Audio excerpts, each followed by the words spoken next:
Hey everyone, welcome to today's edition of One Single Story. It is Friday, and we're finishing up our conversation on the book of Matthew in chapter 22, verses 34 through 46. It says, "But when the Pharisees heard that he had silenced the Sadducees with his reply, they met together to question him again. One of them, an expert in religious law, tried to trap him with this question, 'Teacher, which is the most important commandment in the law of Moses?' Jesus replied, 'You must love the Lord your God with all your heart and all your soul and all your mind. This is the first commandment. A second one is equally important. Love your neighbor as yourself.'" So what I want to talk about today is this concept of we must love the Lord our God with all our heart, all our soul, and all our mind. What does it mean to love the Lord with your heart, soul, and mind? Let's just start with that concept before we talk about all of it. But what does it mean to love the Lord with your heart, soul, and mind? I think heart, soul, and mind combined. It's not so much that those all work separately and you need to think this and do it's kind of just like your whole being. Like every part of you needs to show that love with every action, every word. Um and I think that that's kind of the combo they would have used to describe a whole person. Yeah, I would agree. It's a holistic approach. Your intellect, your emotions, your feelings, your body, your speech, every aspect of you. Um, he says, ought to pursue me, ought to be in love with me, rather than separate it out. Compartmentalize. I'll give God this portion of me and this portion of me, but I reserve this, or I refuse this part. And he's saying it's all you're all in or you're not in at all. Can you love God with all of one piece and not all of another? So can you love God with all of your heart, but not your mind and soul, or any of the three?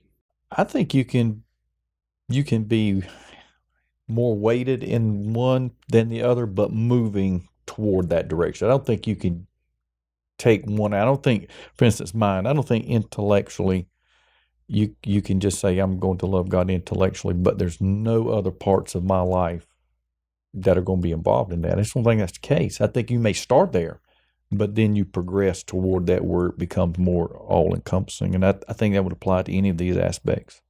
Yeah, I agree that you can maybe have one that's more, but unless the others come in line, you don't actually love God. Do you think you ever arrive at a place where all you're fully in every area of your life?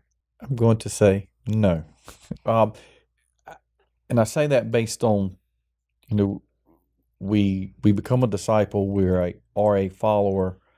I can look at my own life and see where I am currently. I can see so much work that needs to be done in some of these areas. Sometimes it's my heart, perhaps my soul or my mind.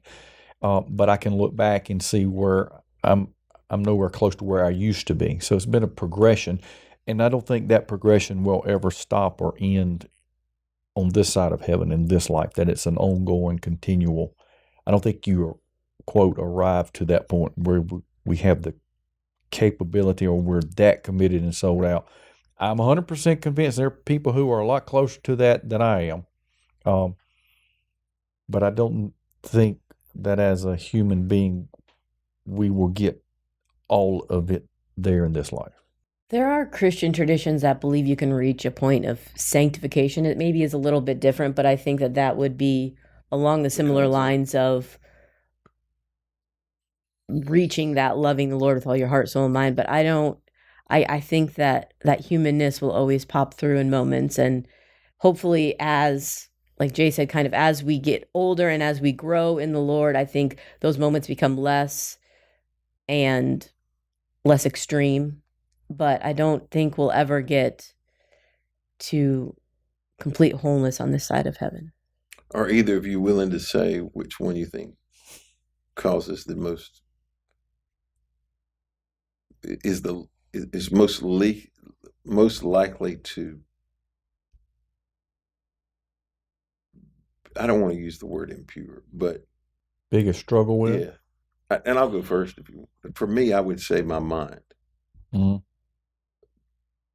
because my mind is terribly active. You know, I told this story in my sermon this past Sunday, but about this lady who was horribly mean.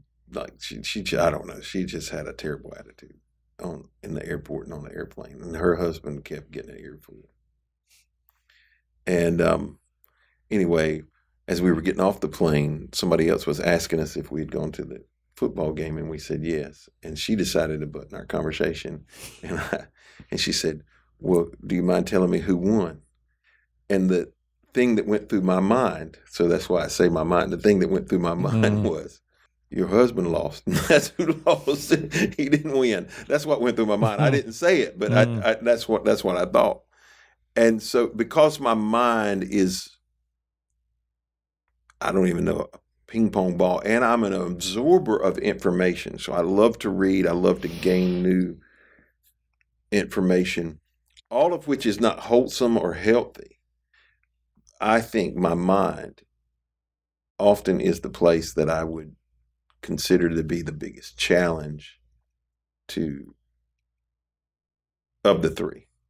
I think I would have a hard time dissecting which is which, because the mind and the heart and the emotions kind of are so intertwined. So, but I think a lot of, I don't know, maybe it's because we have a lot of similar tendencies to lead with our gut and things, but getting stuck in those unhelpful loops, kind of like what you were saying, is definitely a challenge. Yeah, I would agree that I think it's extremely difficult to separate them out and to say it's this, or this. I think they're intertwined and overlap so much. I think for me, the mind part is the easiest in that I think I know and understand what I should be doing and how I should do it. So my default answer would have to probably be the heart, in that I sometimes, maybe oftentimes, my first response, reaction, or feeling is not in complete compliance or alignment with what Scripture would teach or what Christ would want us to do. But my mind will kick in and be reminded, whether it's a Scripture or some example, and then I know, okay, I need to have a heart change. In fact, I pray that prayer oftentimes that David did: create in me a clean heart, renew a right spirit in me, cast me not away, because I need to pray that on a regular, continual basis to get all of these things back in harmony and pointed back in the direction they need to be.